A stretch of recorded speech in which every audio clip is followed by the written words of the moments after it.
બસ જો આવી ગયો ભાઈ. તમે છે ને પણ ફોન ઉપર ફોન કરો પણ હું ત્યાં છે ને એક ડોહી દડી જાય એમ હતા એટલે ના હું વિઝિટમાં ગયો હતો. વયો કેમ પાછા માંદા પીડ્યા? હમણાં તો દવા લઈ ગયા હતા, લગ્નમાં પાછા લાડવા ખવાય જાય લાગે બધું. બીજો પૂછું ભાઈ. આ જવાનું ઝાડા ઉલટી જેવું થઈ ગયું. બરોબર. ઝાડા લીલા છે કે પીળા છે? બસ ઈ કઈ જોયું નથી. એવું છે. તાવ આવે છે રાતે? હા રાતે સર ઉતરો તાવ આવી જાય છે થોડો.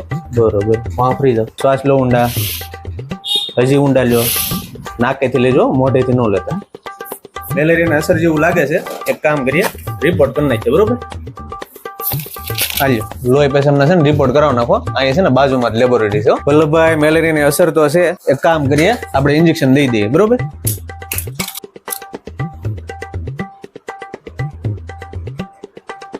હાલો હુઈ જાવ. અરે બાબા કાંઈ નહીં થાય. મારો હાથ છે ને આખા ગામમાં હા વળવો છે. કીડી કડે એટલું જ થાય. તમે તો પાછા બાયું કરતા વધારે બીવો. કાંઈ ન થાય. આવ છે ને હાવ ઢીલું મૂકજો શરીર. બહુ તમે સોરી જાવ છો. બસ થઈ ગયું. બસ લ્યો. તોય તમે સોરી જા ને. હવે ઢોકળું બોકળું થાય ને તો પાછા બરફ ગયો નાખ્યો. જો તીખું તળેલું ખાટું બધું બંધ. દારૂ બારૂ નથી પીતા ને?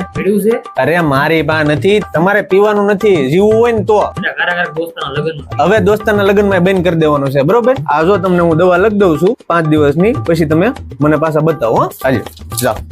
કેમરું ભાઈ? હવે કઈ ચક્કર બકર આવે છે? તાવ બાવમાં કઈ ફેર પડ્યો છે? હવે આ બાટલો પૂરો થાય ને એટલે તમને રજા આપી દઉં છું. સાહેબ અમારા ગામના દર્દી ને આવે છે. બરોબર. હાવ ગરીબ માણસો છે અને એવું કઈ હોય તો પાછા જોઈજો. એને જરાક લીવરમાં તકલીફ જેવું તો સાહેબ છે જ તે. તમે જરાક જોઈ લો અને પછી પાછા મને કયો તમે. બરોબર.